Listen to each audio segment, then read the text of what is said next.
¿Qué está pasando con la economía de la Argentina? ¿Vamos a una hiperinflación? ¿No vamos ya? Lo que está pasando estalló, porque muchos preguntan, ¿cuándo va a estallar? Bueno, primero, fíjate, Nicolás, que ya estalló en algún sentido, porque vos sos muy joven, pero en el año 2002, ¿sabés cuánto cayó en la crisis del 2002, que fue fortísima? Sí, ya era periodista de 2002. Pero ¿sabés cuánto cayó el PBI en ese momento? 10,9%. Vos fijate que respecto al 2011 nosotros estamos 16% abajo en términos per cápita. Es decir, está claro que es un escándalo esto. Esto es un escándalo brutal.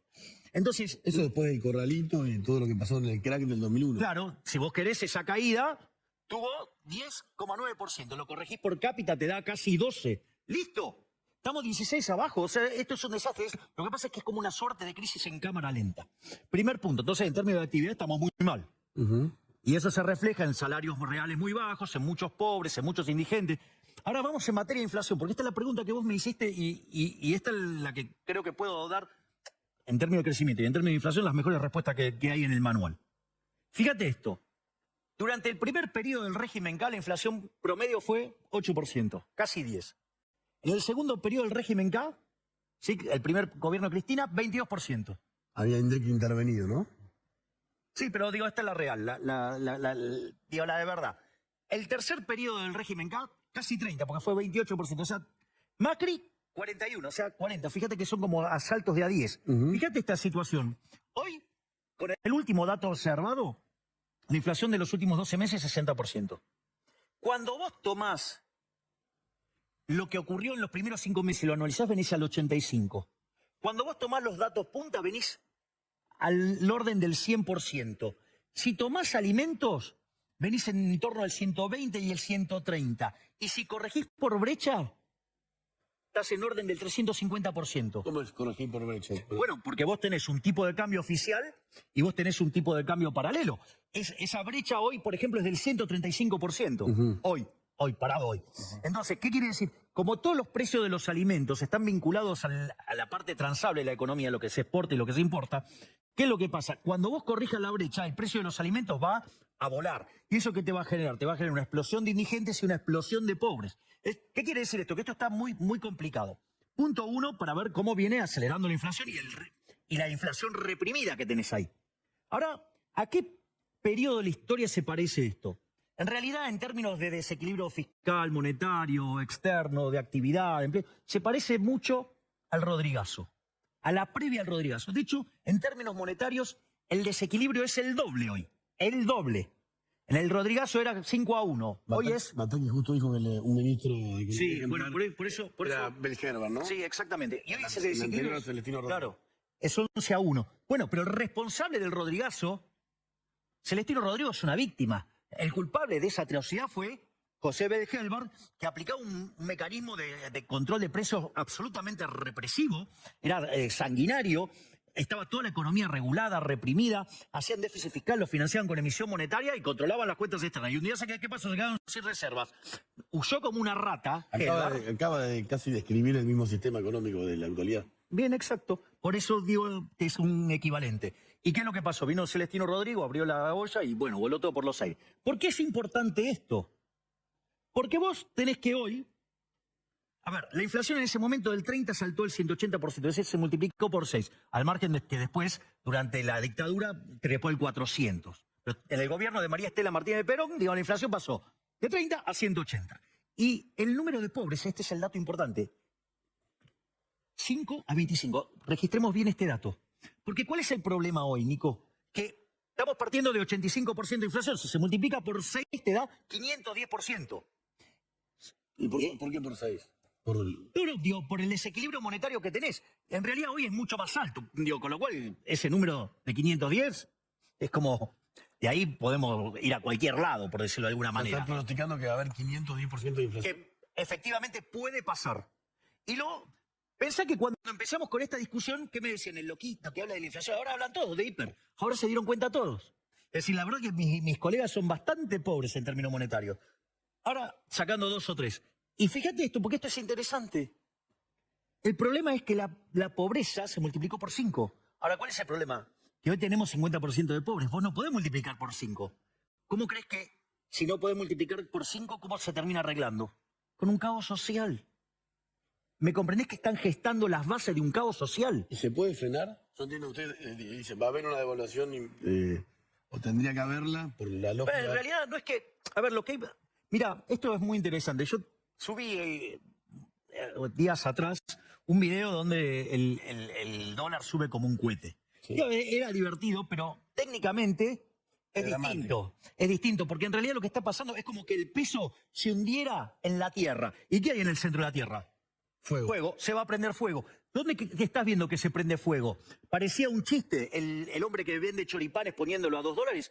Mirá lo que vos estabas contando recién respecto de Bolivia. Sí. Es decir, hoy no tenés precios, Nicolás, no tenés precio. Es decir, eso es el indicador de la hiper. Otro indicador de la hiper, porque son indicadores tempranos. O sea, vos digo, la hiper ocurre en algún momento, pero tenés eventos que te lo van precipitando. ¿Cómo lo ves? Por ejemplo, la escasez en las góndolas.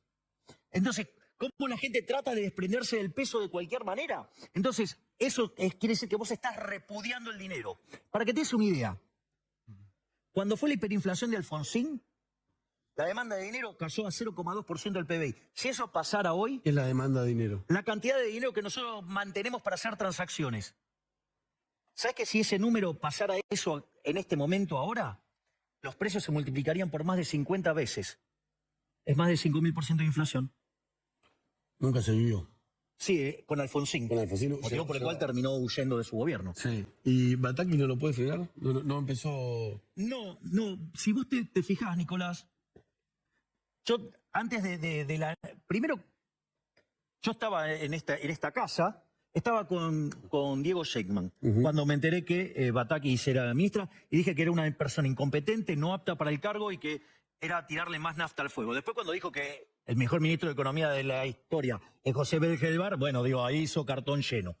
¿La conocía Batakis?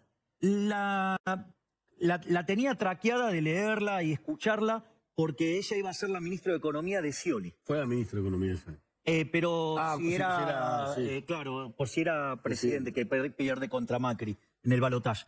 Y entonces yo ya tenía una idea de las burradas que dice. Batakis dice todas las cosas, repite todas las cosas que hundieron a la Argentina. Es decir, si vos, es la concepción que tiene el economista estándar de Argentina y que dice un montón de estupideces que son las que hacen que Argentina se hunda. Ella repite, es una ametralladora de repetir estupideces que hundieron a la Argentina. O por ejemplo esto de que quien viaja al exterior... Bueno, eso es una aberración, ¿no? Porque vos fíjate que hay una dimensión moral y hay una dimensión económica. La dimensión moral es, Nicolás, si vos te ganás tu dinero honestamente, ¿por qué no lo podés gastar en lo que vos querés? Bueno, el hijo estaba en Londres. Bueno, además un hipócrita. Pero fíjate esto, porque esto es importante. Ahora ¿los dólares son del gobierno? No. Son de los exportadores. O sea, ¿por qué se arroga? O sea, con lo cual está violentando además el derecho de propiedad.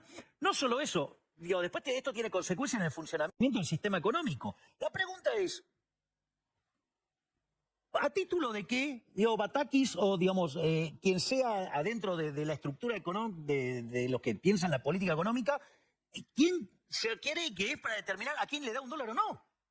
Es decir, cuando vos tenés esta situación de escasez, que es lo que supuestamente un economista sabe resolver, que es claramente, en ese caso Batakis, ¿qué es? Necesidades infinitas, recursos finitos. Entonces, ¿cómo lo resuelve el mundo civilizado? Se asignan derechos de propiedad y en función de eso se intercambian esos derechos de propiedad, eso genera un precio. ¿Lo puede explicar más allá? No, a ver, el Banco Central no tiene dólares. Bueno, está bien, pero el Banco Central, bueno, para mí no debería existir el Banco Central, pero de vuelta, ¿qué es lo que hace Batakis? Batakis lo que dice y el Banco Central es, le vamos a dar los dólares a quien se nos da la gana. Y al que no le gusta le pegan un garrotazo en la cabeza. Ese es el mecanismo Batakis, es decir, el ajuste por cantidades. Entonces, eso no es gratis. O sea, ya está mal desde lo moral, está mal por la violencia que implica, y eso genera daños. Cuando vos me estás diciendo el Banco Central no tiene dólares, ¿qué quiere decir? Que yo tengo a ese precio un exceso de demanda. Fíjate la ridiculez, la estupidez de la ministra de Batakis diciendo el tipo de cambio está bien. ¿Cómo va a estar bien? Si estuviera bien, el Banco Central no se hubiera quedado sin reservas. Estamos cómodos, dijo. ¿Cómo? Estamos cómodos con eso. Sí, bueno, comodísimo. Seguro que Pese está comodísimo. Que todos los 10 días pone un garrote nuevo y a pegarle a alguien nuevo en la cabeza para que no compre dólares. O sea, ¿verdad que si vos tenés ese tipo de cambio, claramente no es de equilibrio, porque tenés un exceso de demanda brutal. Y si no es así como yo digo, dale, libéralo, a ver si te animás. Dale, vamos a ver si te animás. Entonces, ¿cuál es el punto? El punto es que vos ahí tenés un exceso de demanda. Eso quiere decir que en el resto de la economía tenés un exceso de oferta. Y esto es ahora donde empiezan las cosas no graves, gravísimas. Porque No se enoje. ¿Cómo? No se enoje. No, ¿sabes lo que pasa, Nicolás? Te lo digo sinceramente.